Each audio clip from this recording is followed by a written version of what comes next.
Well, it looks like spring has finally sprung. Buds are bursting out all over the place. Some of the early flowering perennials and bulbs are showing lots of colour, and even some of the early flowering shrubs too, bringing lots of colour and interest to a whole new growing season. But you know, the essence to every good garden is to have interest throughout the whole of the year, even in winter time. And one of the toughest, hardiest, easiest and most adaptable shrubs that we can grow in our garden that provides lovely winter interest are the colour stem dogwoods. And there's a little thing that we can do to them now at this time of year in early spring that will bring even more colour to those lovely colourful stems. Let me show you what I mean. And here in this part of our display garden, I want to let you see what they look like in the winter time when they're growing outside in the landscape situation. This is probably one of the most spectacular varieties out there. This is Cornus Neon Burst from First Editions. This, as you see, is really a very colourful plant now in winter time, or as it is today actually in early spring. But these stems have been out here all winter. Remember that this is a zone 2 plant, so it's very hardy. Also, it's extremely easy to grow, and as you probably will have seen on this channel where we published a video that we filmed in the autumn time, you'll see that the foliage on this is really very, very colourful too.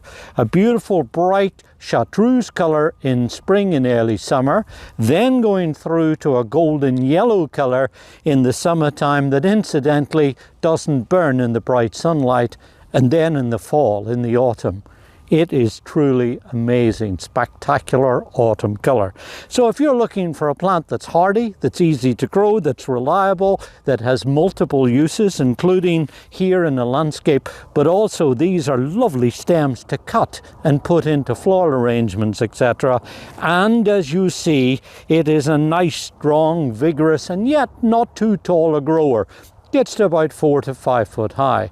And here, if you want to try and have it growing as spectacular as this in your garden, then let me show you what you do to it now in early spring.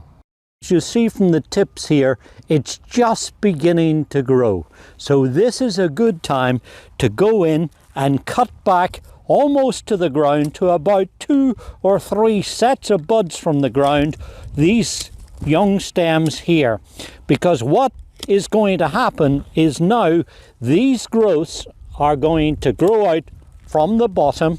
They're going to make strong, luxuriant and very colourful growth, and that is then going to be the stems that will give us lots of colour next winter.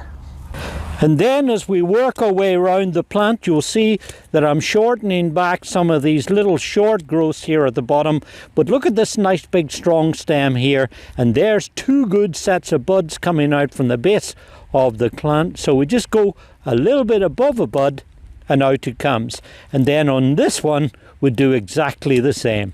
So we cut them all back and then work your way around the plant, just trimming back to about 2 or perhaps 4 sets of buds, and in no time at all we'll have the whole clump trimmed back and ready for some nice strong luxuriant growth, and also of course lots of really colourful foliage during the summertime as well. And then just to finish off the last of these shoots that are here, trimming them back to about 2 to 4 buds as you see from the ground.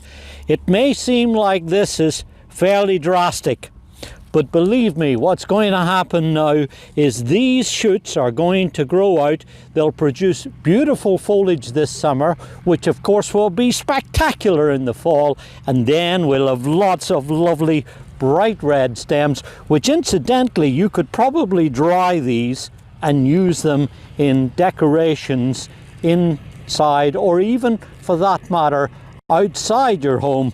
Put them into a pot and look how beautiful those are.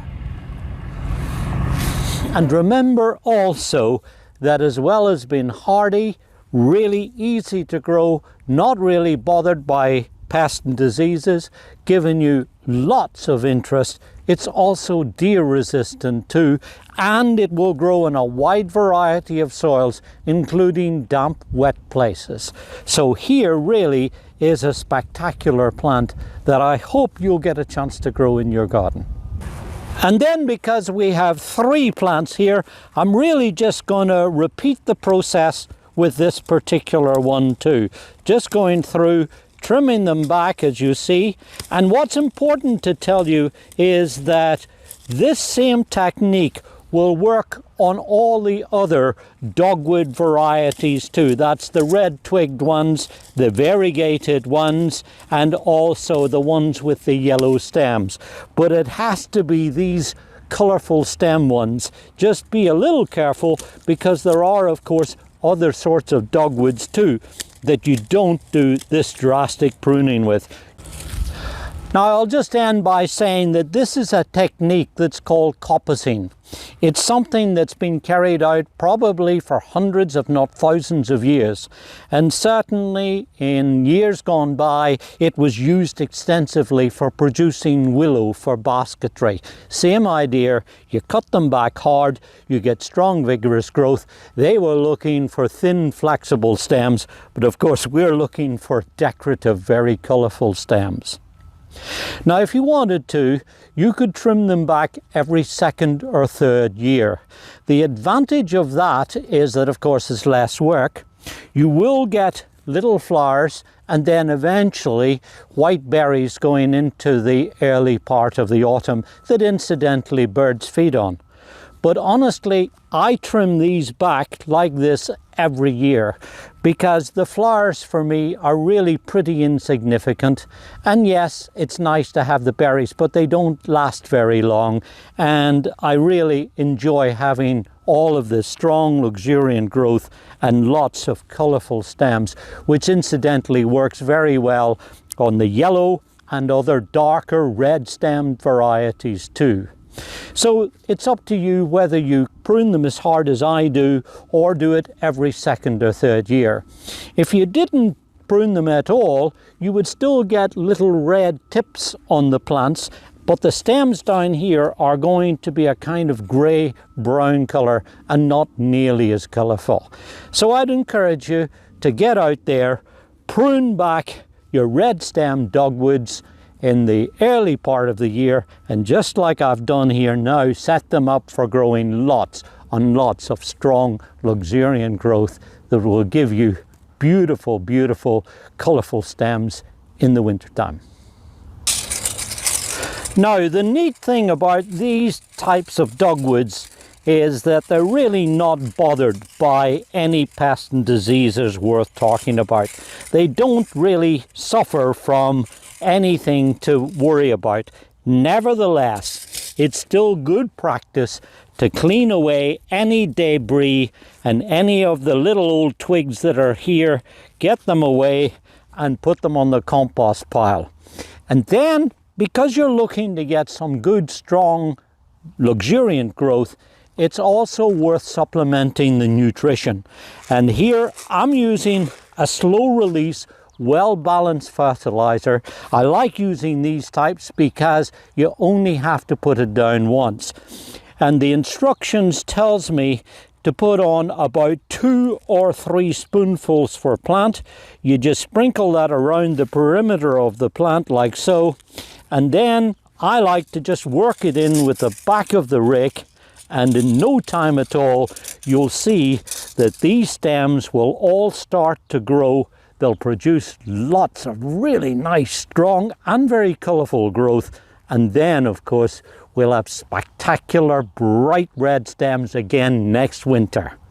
This is David Wilson. Enjoy your gardening. It's good for us and it's very good for our environment too.